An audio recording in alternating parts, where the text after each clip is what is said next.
Who are you? Don't worry. She's only sleeping.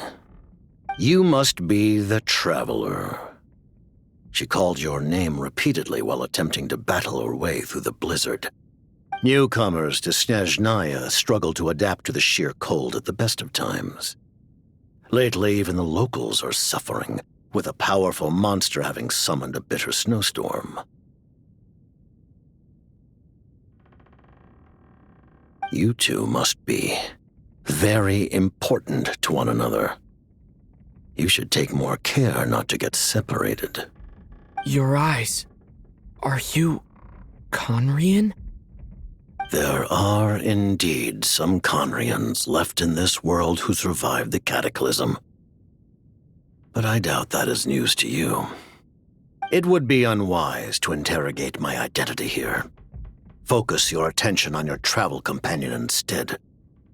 We will meet again very soon.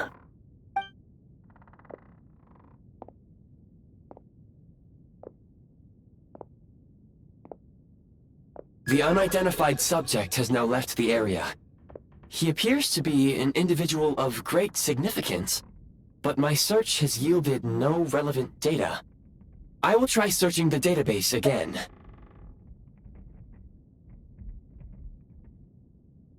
Against the odds, your companion is safe and sound. The other person even left a blanket for her.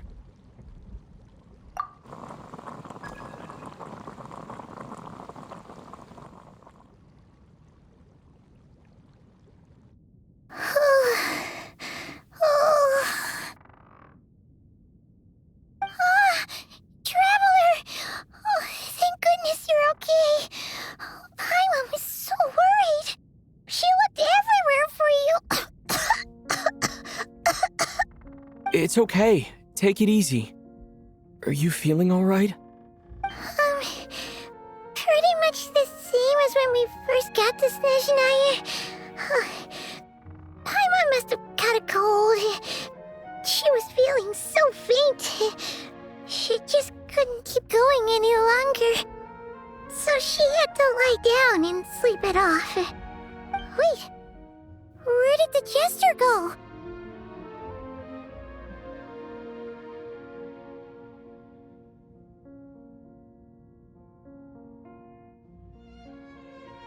Yep, the director of the Fatui, the Jester Pierro. So, you met him? The Jester must know everything about the Tsaritsa's plans. But there's no way he'd tell me just like that. We might well have ended up clashing. Well, he was right about one thing. Right now, the most important thing for me is to take care of Paimon while she's unwell. He had no intention of explaining his motives, and he left in something of a hurry. Hey! What the? Who is that? It looks like half a pair of goggles. How amazing! A self-aware, talking pair of goggles! Snezhnaya was once the land of the Fae. There are many ancient creations here that I'm sure would broaden your mind further still. Mind you, my database is also expanding as we speak. You must be a rare creature yourself. Oh, wow! Well, Watch, you've earned yourself some of Paimon's favorite candy. Oh, but by the looks of it, you probably can't eat that, can you? Goodwill detected. Instead of candy, perhaps I can suggest my preferred strategy. Please clean me regularly to keep me operating at peak efficiency. Oh, that makes sense. Every pair of goggles needs wiping clean once in a while. Sure thing, mister. Anyway, back to the Jester for a second. Paimon's still confused about something. When he first showed up, he already knew Paimon's name. And he acted like he expected Paimon to know who he was, too. Paimon could tell that he was Conrigan from his eyes. And he definitely seemed like someone pretty important. But beyond that, Paimon didn't know anything about him. It was only later, after he rescued Paimon from the snow, that he properly introduced himself. That's the only reason Paimon knows he was the jester. Oh, seems unlikely. He ran into the snow following the sound of Paimon's voice, with a really anxious expression on his face. He didn't act like someone who knew she would be here in advance.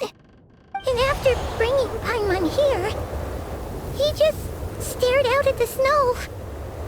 He didn't do anything to Paimon at all. In fact, he barely said anything. Wouldn't even answer any of Paimon's questions either.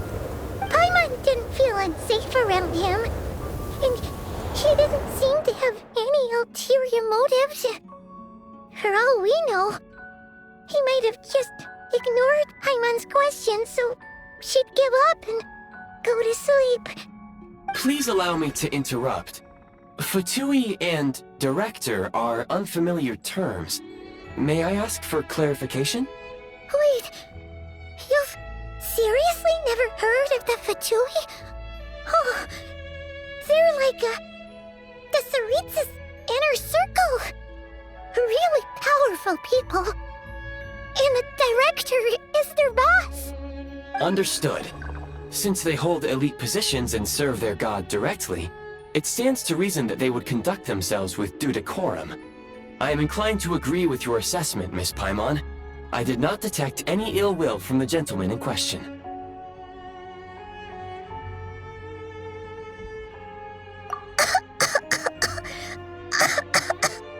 Sorry, I shouldn't have encouraged you to talk so much. Paimon, new plan. Let's get out of Snezhnaya for now. We can come back after the weather clears up and you're all better. The jester mentioned that this snowstorm, being the work of a monster, is worse than most. Even if we made it to Snezhnegrad, we'd still have to wait out the storm before we could do any exploring. Oh, well, it's really nice of you to look out for Paimon, but she doesn't want to hold you back. We were really psyched up for this journey when we first set off.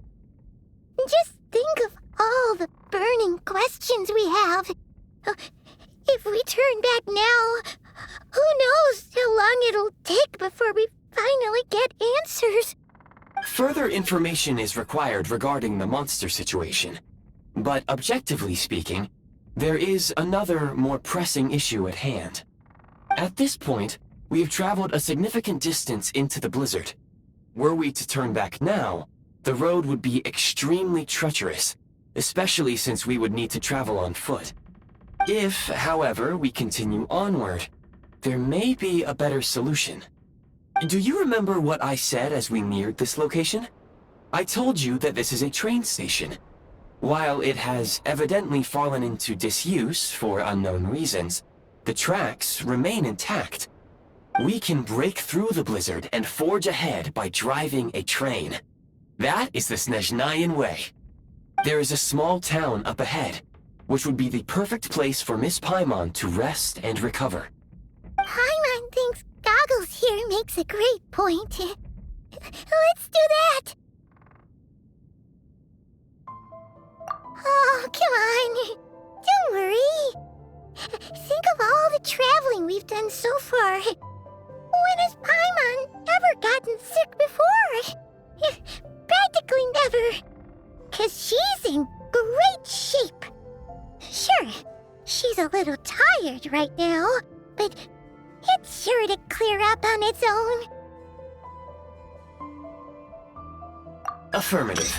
Should you ever need my assistance during your future adventures, please call for the Eye of Grey whenever you wish. Otherwise, I will remain silent to avoid causing any unnecessary distraction. Now, please follow me to the train tracks.